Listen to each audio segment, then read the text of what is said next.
김순덕 할머니는 78배 나이에도 꼿꼿한 허리를 자랑하셨습니다.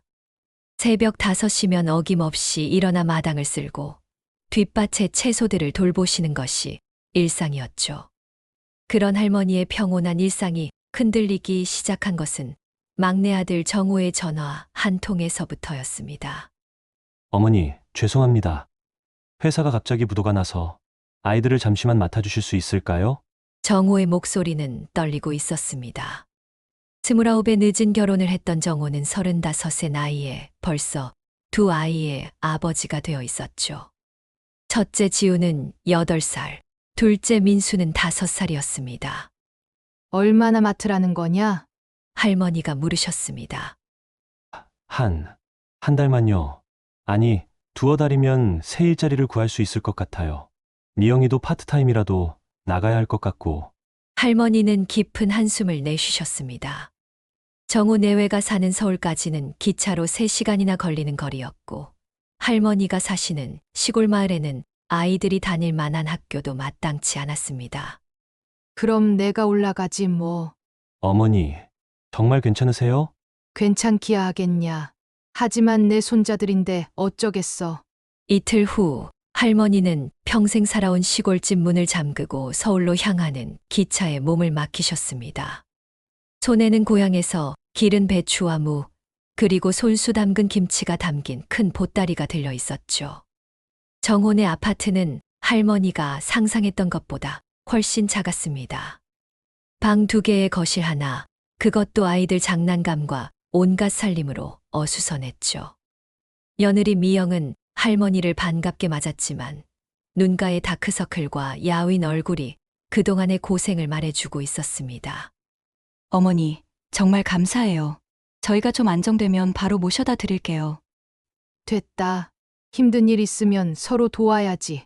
그날 밤 할머니는 거실 소파에서 첫날 밤을 보내셨습니다. 고향의 넓고 조용한 방이 그리웠지만 옆방에서 들려오는 손자들의 새근거리는 숨소리가 마음을 따뜻하게 해주었죠. 다음 날부터 할머니의 바쁜 일상이 시작되었습니다. 지우를 학교에 보내고 민수와 함께 동네 놀이터에서 시간을 보내며 아이들 밥을 차려주고 빨래를 하고 집안을 정리하는 일들이 끝없이 이어졌습니다. 처음 한 달은 그럭저럭 버틸만 했습니다. 아이들도 할머니를 좋아했고 할머니 역시 손자들과 보내는 시간이 즐거웠죠.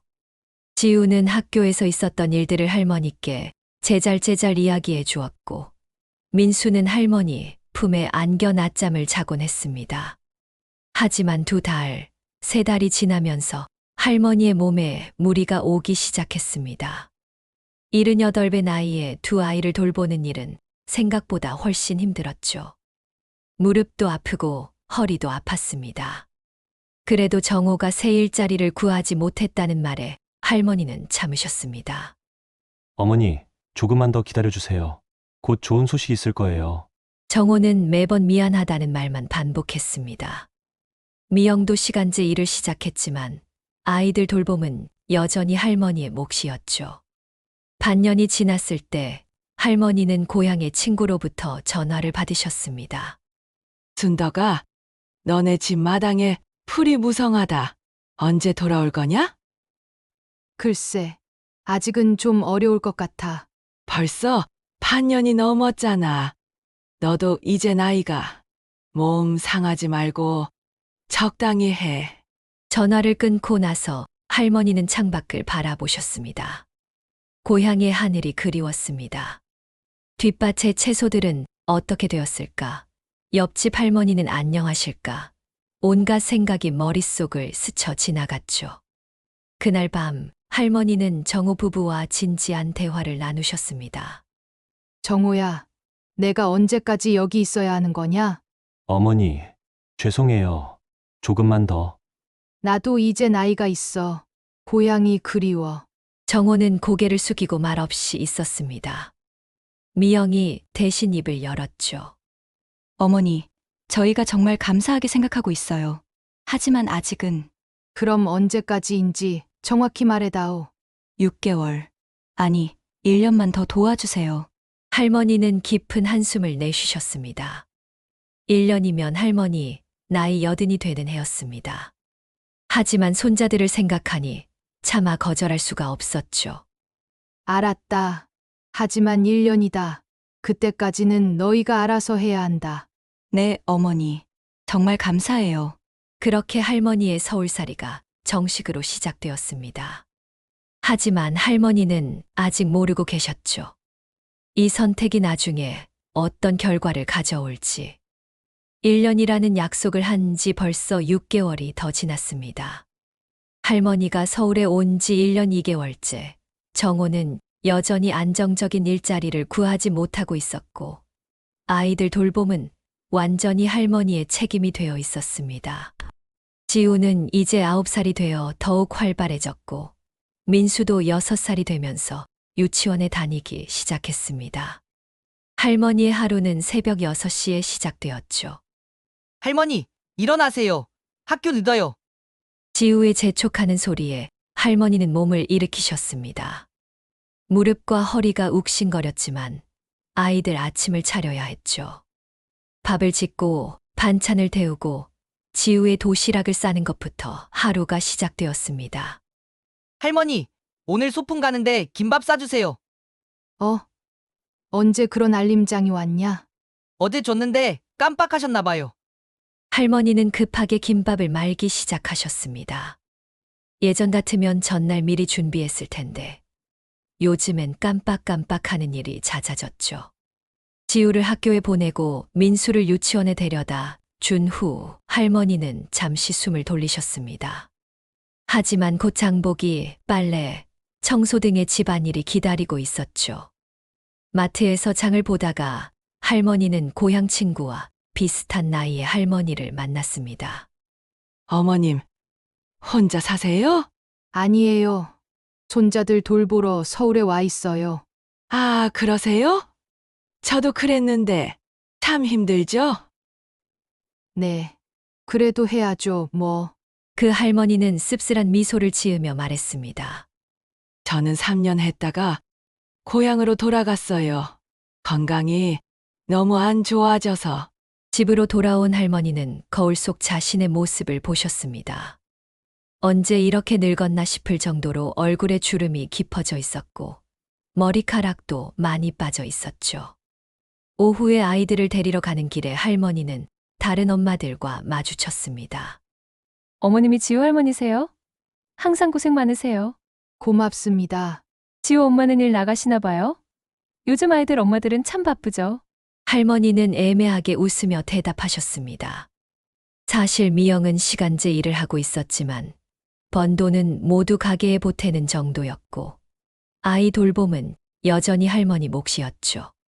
저녁 시간이 되면 할머니는 정호 부부가 돌아오기 전에 저녁을 준비해야 했습니다. 지우는 숙제를 도와달라고 했고 민수는 놀아달라고 졸랐죠. 할머니, 이 문제 어떻게 풀어요? 할머니도 잘 모르겠네. 아빠 오면 물어봐. 할머니, 저랑 블록 놀이에요. 민수야, 할머니가 지금 밥해야 해. 조금만 혼자 놀아봐. 정호가 집에 돌아온 것은 저녁 8시가 넘어서였습니다. 미영도 비슷한 시간에 돌아왔죠. 어머니, 고생 많으셨어요. 아이들 저녁은 먹었나요? 응, 먹였다. 감사해요. 저희도 밥 주세요. 할머니는 다시 부엌으로 가서 정호 부부 저녁을 차렸습니다. 아이들은 TV를 보느라 정신이 없었고 정호 부부는 하루 있었던 일들을 이야기하며 식사를 했죠. 정호야, 일자리는 어떻게 되고 있냐? 어머니, 곧 좋은 소식 있을 거예요. 면접 본 곳에서 연락 온다고 했거든요.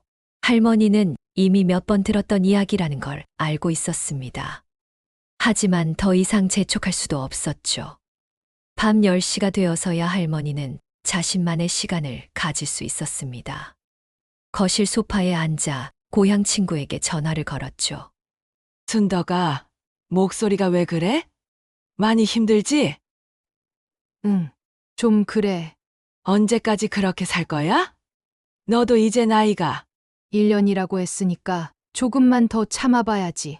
1년이 언제인데? 할머니는 계산해 보셨습니다. 이미 1년은 훨씬 지났고 정호가 마지막으로 1년만 더라고 했던 것도 벌써 6개월 전 일이었죠. 전화를 끊고 나서 할머니는 깊은 생각에 잠기셨습니다. 아이들은 할머니를 많이 의존하고 있었고 정호 부부도 할머니가 있는 것을 당연하게 여기고 있는 것 같았죠. 다음 날 아침 할머니는 용기를 내어 정호에게 말씀하셨습니다. 정호야, 내가 언제쯤 고향으로 돌아갈 수 있을까? 어머니, 죄송해요. 조금만 더 기다려주세요. 조금만 더가 얼마냐? 엄마도 이제 3개월만 더 도와주세요. 그때까지는 정말로 해결할게요. 할머니는 한숨을 내쉬셨습니다. 3개월이면 또 6개월이 될 것이고 6개월이면 또 1년이 될 것 같았죠. 하지만 손자들 얼굴을 보니 다시 마음이 약해졌습니다. 그날 밤 할머니는 처음으로 몸이 아프다고 느끼셨습니다. 가슴이 답답하고 숨이 가빠왔죠. 하지만 아무에게도 말씀드리지 않으셨습니다. 걱정을 끼치고 싶지 않았거든요. 할머니가 서울에 온 지 1년 8개월째 예상치 못한 일이 벌어졌습니다. 지우가 학교에서 넘어져서 팔이 부러진 것이었죠. 할머니, 지우가 다쳤다고 학교에서 연락 왔어요. 유치원에서 민수를 데리고 있던 할머니는 급하게 택시를 타고 병원으로 향했습니다. 지우는 깁스를 하고 울음을 터뜨렸죠. 할머니, 아파요. 우리 지우, 괜찮다. 금방 나을 거야. 의사는 1달 정도 깁스를 하고 있어야 한다고 했습니다. 그동안 지우는 옷 갈아입기, 씻기, 심지어 밥 먹는 것까지 도움이 필요했죠. 정호 부부에게 연락했지만 둘 다 바빠서 당장 올 수 없다고 했습니다. 어머니, 죄송해요. 저희가 가고 싶지만 됐다. 내가 알아서 할게. 그날부터 할머니의 부담은 더욱 커졌습니다. 지우를 씻겨주고 옷을 입혀주고 밥을 먹여주는 일이 추가되었죠. 민수는 형이 다쳤다고 더욱 활발해져서 할머니의 관심을 끌려고 했습니다. 할머니, 저도 아파요. 저도 봐주세요. 민수야, 형이 다쳐서 할머니가 바빠. 조금만 기다려줘. 2주가 지났을 때 할머니는 한계를 느끼기 시작했습니다. 밤에 지우가 아프다고 울면 일어나서 달래주어야 했고, 낮에는 민수를 돌봐야 했죠. 잠을 제대로 잘 수 없었습니다. 어느 날 할머니는 마트에서 쓰러지셨습니다. 할머니! 주변 사람들이 놀라서 119에 신고했고, 할머니는 응급실로 실려갔습니다. 의식을 잃으신 건 아니었지만 과로와 스트레스로 인한 어지럼증이었죠. 보호자분이 계세요? 간호사의 질문에 할머니는 정호의 번호를 알려주셨습니다. 1시간 후에야 정호가 병원에 도착했죠. 어머니, 괜찮으세요? 응, 괜찮다. 의사는 정호에게 따로 말했습니다. 어르신이 많이 피곤해 하시네요. 좀 쉬셔야 할 것 같은데. 정호는 고개를 끄덕였지만 뾰족한 수가 없었습니다. 미영은 일을 그만둘 수 없었고 정호도 아직 안정적인 일자리를 구하지 못한 상황이었죠. 집으로 돌아온 할머니는 소파에 누워 계셨습니다. 지우와 민수가 걱정스럽게 다가왔죠. 할머니, 많이 아파요. 아니야. 할머니는 안 아파. 하지만 할머니의 얼굴은 창백했고 목소리도 힘이 없었습니다. 그날 저녁 정호 부부는 심각한 대화를 나누었습니다. 여보, 어머니가 많이 힘들어 하시는 것 같아. 나도 알아. 그런데 어떡해? 지금 당장 어머니 없으면 그래도 이렇게 계속 할 수는 없잖아. 조금만 더 참아달라고 해봐야겠어. 다음 날 정호는 어머니께 다시 부탁드렸습니다. 어머니, 정말 죄송해요. 하지만 6개월만 더. 정호야, 할머니의 목소리에는 이전과 다른 단호함이 있었습니다. 엄마도 이제 한계야. 어머니, 처음에는 1달이라고 했잖아. 그 다음엔 1년이라고 했고, 이제 또 6개월이라고 하네. 정호는 할 말이 없었습니다. 어머니의 말이 맞았거든요. 내가 쓰러졌잖아. 이러다가 정말 큰일 날 거야. 그러면 어떻게 하죠? 너희가 알아서 해야지. 나는 이제 고향으로 돌아갈 거야. 그날 밤 집안 분위기는 무거웠습니다. 지우와 민수는 할머니가 왜 우울해하시는지 알 수 없었지만 뭔가 심상치 않다는 것은 느낄 수 있었죠. 할머니, 어디 가세요? 할머니는 할머니 집으로 돌아갈 거야. 언제요? 곧. 지우가 울음을 터뜨렸습니다. 싫어요. 할머니 가지 마세요. 민수도 따라서 울기 시작했죠. 할머니는 아이들을 끌어안으며 눈물을 흘리셨습니다. 할머니도 가기 싫어. 하지만 그때 정호가 나타났습니다. 어머니, 다시 한 번만 생각해 보세요. 정말로 마지막입니다. 마지막이 몇 번째냐? 이번엔 정말로. 됐다. 할머니는 고개를 저으셨습니다. 할머니 결심했어. 그날 밤 할머니는 고향에 있는 집을 떠올리셨습니다. 1년 8개월 동안 비어있던 집은 어떻게 되어 있을까요? 뒷밭의 채소들은, 이웃들은 할머니를 기억하고 있을까요? 하지만 무엇보다 걱정되는 것은 손자들이었습니다. 지우와 민수는 할머니 없이 어떻게 지낼까요? 정호 부부가 제대로 돌볼 수 있을까요? 할머니는 밤새 고민하셨습니다. 떠나야 할까, 더 참아야 할까. 할머니가 고향으로 돌아간다고 선언한 지 일주일이 지났습니다. 정호 부부는 할머니를 붙잡으려 애썼지만 할머니의 마음은 이미 굳어진 상태였죠. 어머니, 정말 마지막으로 3개월만 더 도와주세요. 그 사이에 제대로 된 해결책을 찾을게요. 됐다고 했잖아. 엄마는 결심했어. 할머니는 짐을 싸기 시작하셨습니다. 가져온 옷가지들과 아이들이 그려준 그림들, 그리고 서울에서 새로 산 몇 가지 물건들을 정리하셨죠. 지우와 민수는 할머니 주변을 맴돌며 떠나지 말라고 졸랐습니다. 할머니, 저희가 말 안 들어서 가는 거예요. 아니야. 할머니는 우리 지우, 민수 정말 사랑해. 하지만 할머니도 할머니 집이 그립거든. 그럼 저희도 같이 가요. 할머니는 쓴웃음을 지으셨습니다. 그럴 수만 있다면 얼마나 좋을까? 마침내 떠나는 날이 되었습니다. 기차표를 예매하고 택시를 불렀죠. 정호 부부는 마지막까지 할머니를 말렸습니다. 어머니, 정말 안 되세요? 이미 결정했다. 역에서 이별할 때 아이들은 울음을 터뜨렸습니다. 할머니도 눈물을 참을 수 없었죠. 할머니, 보고 싶으면 어떻게 해요? 전화하렴. 할머니가 항상 받을게. 약속이에요. 응, 약속이야. 기차 안에서 할머니는 창밖을 바라보며 지난 1년 8개월을 되돌아보셨습니다. 힘들었지만 손자들과 함께한 시간들은 소중한 추억이었죠. 고향에 도착한 할머니는 깜짝 놀라셨습니다. 집은 생각보다 많이 훼손되어 있었어요.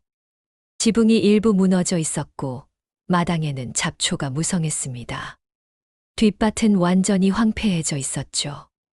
아이고, 이걸 어떻게 하지? 할머니는 한숨을 내쉬며 청소를 시작하셨습니다. 온 동네가 할머니의 귀향 소식을 들었죠. 순덕이가 돌아왔구만. 어떻게 지냈어? 그냥 손자들 돌보느라 고생했지 뭐.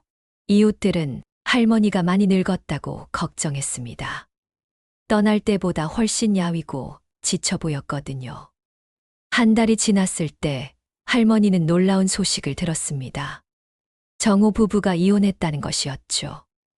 미영이 아이들을 데리고 친정으로 갔다고 했습니다. 뭐라고? 전화 속 정호의 목소리는 술에 취해 있었습니다. 어머니, 미영이가 떠났어요. 아이들도 데리고. 왜? 무슨 일이 있었냐?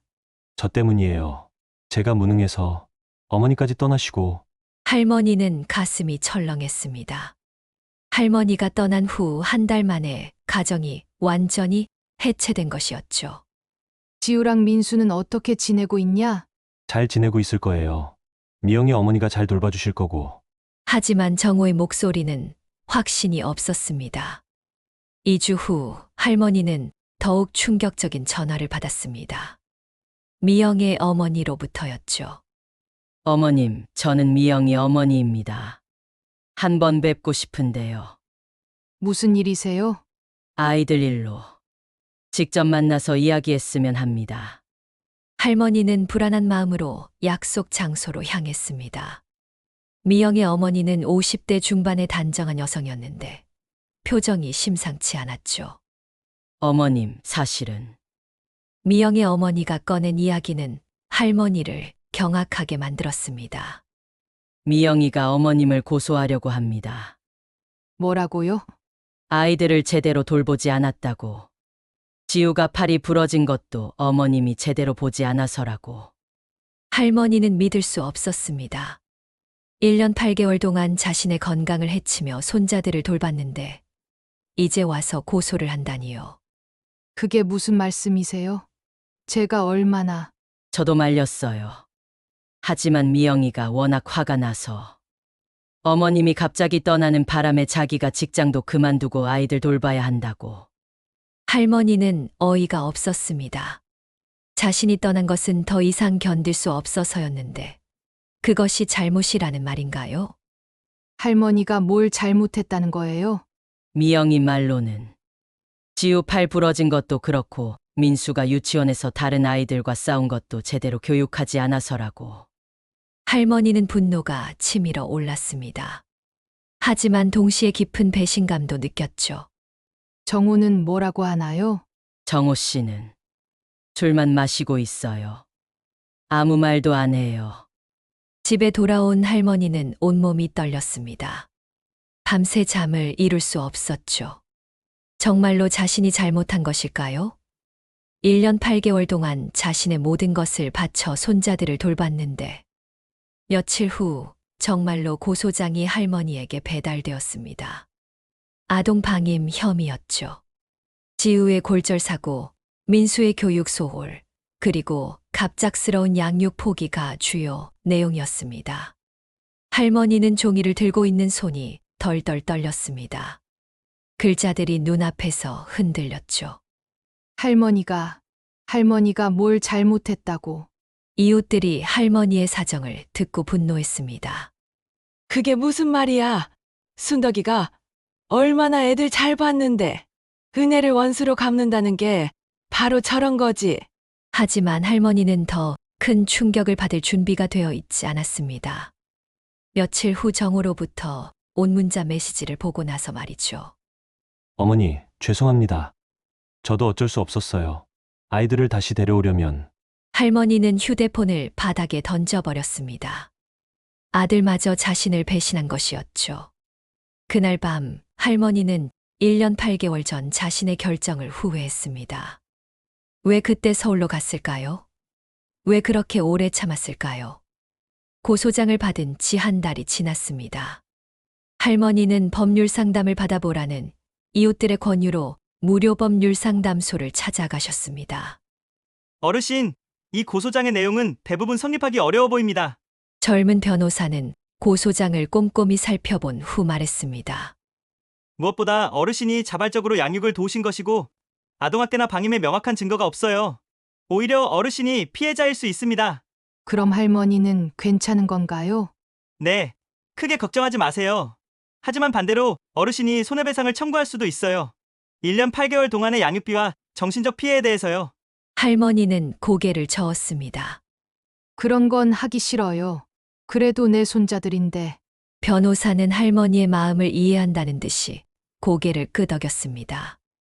한편 서울에서는 예상치 못한 일이 벌어지고 있었습니다. 지우와 민수가 할머니를 그리워하며 계속 울고 있다는 것이었죠. 할머니는 언제 와요? 할머니 보고 싶어요. 미영은 아이들의 반응에 당황했습니다. 할머니가 떠난 후 아이들이 이렇게까지 할머니를 그리워할 줄 몰랐거든요. 할머니는 이제 안 와. 왜요? 할머니가 우리 싫어해요. 아니야. 그게 아니라. 미영도 명확한 답을 할 수 없었습니다. 사실 할머니를 고소한 것도 홧김에 한 일이었고 시간이 지나면서 후회가 되기 시작했거든요. 지우는 학교에서 친구들에게 할머니 이야기를 자주 했습니다. 우리 할머니는 정말 잘해주셨어요. 매일 맛있는 밥도 해주시고, 아플 때 간병도 해주시고. 담임 선생님이 이 이야기를 듣고 지우 어머니에게 연락했습니다. 지우가 할머니를 많이 그리워하네요. 혹시 무슨 일이 있었나요? 미영은 대답하기 곤란했습니다. 할머니를 고소했다는 말을 할 수는 없었거든요. 민수도 마찬가지였습니다.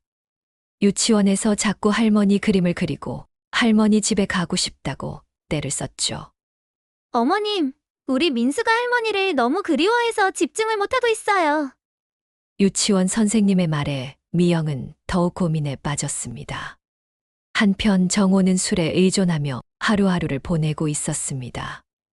일자리를 구하려는 노력도 포기한 상태였죠. 어느 날 미영의 어머니가 미영에게 진지하게 말했습니다. 미영아, 고소를 취하해라. 엄마, 왜요? 내가 잘못 생각한 것 같아. 춘덕 어머님이 얼마나 고생하셨는데. 하지만 아이들도 할머니만 찾고 있잖아. 이게 맞는 일이 아니야. 미영은 며칠 동안 고민했습니다. 그리고 마침내 결정을 내렸죠. 고소를 취하하고 할머니께 사과하러 가기로 한 것입니다. 어느 주말 미영은 지우와 민수를 데리고 할머니 집을 찾아갔습니다. 할머니는 마당에서 늦가을 청소를 하고 계셨죠. 할머니, 아이들이 달려가자 할머니는 깜짝 놀라셨습니다. 지우야, 민수야. 할머니는 아이들을 끌어안으며 눈물을 흘리셨습니다. 아이들도 할머니 품에서 울었죠. 할머니, 보고 싶었어요. 할머니도 보고 싶었어. 미영이 조심스럽게 다가왔습니다. 어머니, 죄송합니다. 할머니는 미영을 바라보셨습니다. 분노보다는 깊은 실망이 느껴졌죠. 고소는 취하했어요. 정말 잘못 생각했어요. 어머니가 1년 8개월 동안 얼마나 고생하셨는지 저는 왜 그걸 몰랐을까요? 할머니는 한동안 말씀이 없으셨습니다. 그리고 천천히 입을 여셨죠. 나도 잘못이 있었어. 너무 오래 참았나 봐. 아니에요. 어머니는 아무 잘못이 없어요. 그날 오후 두 사람은 함께 오랜 시간 이야기를 나누었습니다. 미영은 할머니가 떠난 후 아이들이 얼마나 할머니를 그리워했는지, 자신도 얼마나 힘들었는지 털어놓았죠. 어머니 다시 도와주실 수 있을까요? 할머니는 고개를 저으셨습니다. 미영아, 나도 이제 나이가 많아. 그리고 너희도 독립해야 해. 하지만 대신에 한 달에 한 번씩은 아이들을 데리고 와라. 내가 보고 싶을 때도 있고. 미영은 고개를 끄덕였습니다. 그리고 정우한테 전해라. 술 그만 마시고 제대로 살라고. 해가 질 무렵 미영은 아이들과 함께 서울로 돌아갔습니다. 아이들은 할머니와 헤어지기 싫어했지만 할머니가 약속했죠. 할머니가 항상 여기 있을 거야. 보고 싶으면 언제든 와. 기차역에서 손을 흔들며 떠나는 손자들을 보시며 할머니는 생각하셨습니다. 이제는 정말로 끝이구나. 하지만 할머니는 후회하지 않으셨습니다. 힘들었지만 손자들과 함께한 1년 8개월은 할머니에게도 소중한 시간이었거든요. 한 달 후 정호로부터 전화가 왔습니다. 어머니, 일자리를 구했어요. 그리고 술도 끊었어요. 그래? 다행이다. 어머니, 정말 죄송했어요. 그리고 감사했어요. 할머니는 조용히 답하셨습니다. 고생 많이 했구나. 그 후로 한 달에 한 번씩 손자들이 할머니를 찾아왔습니다. 할머니는 그때마다 정성껏 음식을 해주시고 아이들과 즐거운 시간을 보내셨죠. 겨울이 되어 첫눈이 내리던 날, 할머니는 마당에 앉아 눈을 바라보셨습니다. 1년 8개월의 서울살이, 고소장, 그리고 화해까지. 모든 것이 꿈만 같았습니다. 하지만 할머니는 알고 계셨죠. 진정한 사랑이란 때로는 놓아주는 것이라는 걸 말입니다. 할머니, 눈이 와요. 저 멀리서 달려오는 지우와 민수의 목소리가 들렸습니다. 할머니는 미소를 지으며 일어나셨죠. 그래, 할머니도 봤다. 이제 할머니의 겨울은 더 이상 외롭지 않았습니다. 한 달에 한 번이지만 손자들의 웃음소리가 있는 겨울이었거든요. 그리고 할머니는 깨달았습니다. 때로는 상처를 주고받더라도 가족이라는 끈은 쉽게 끊어지지 않는다는 것을 말이죠. 눈 내리는 마당에서 손자들과 눈사람을 만들며 할머니는 진심으로 행복하셨습니다. 오늘의 사연 재미있고 만나게 들으셨나요? 사연자분께 해주고 싶으신 말씀 있으시면 댓글 부탁드리고 구독과 좋아요를 누르시면 여러분께 행운이 찾아올 거예요. 그럼 다음 사연에서 만나 뵙겠습니다. 감사합니다.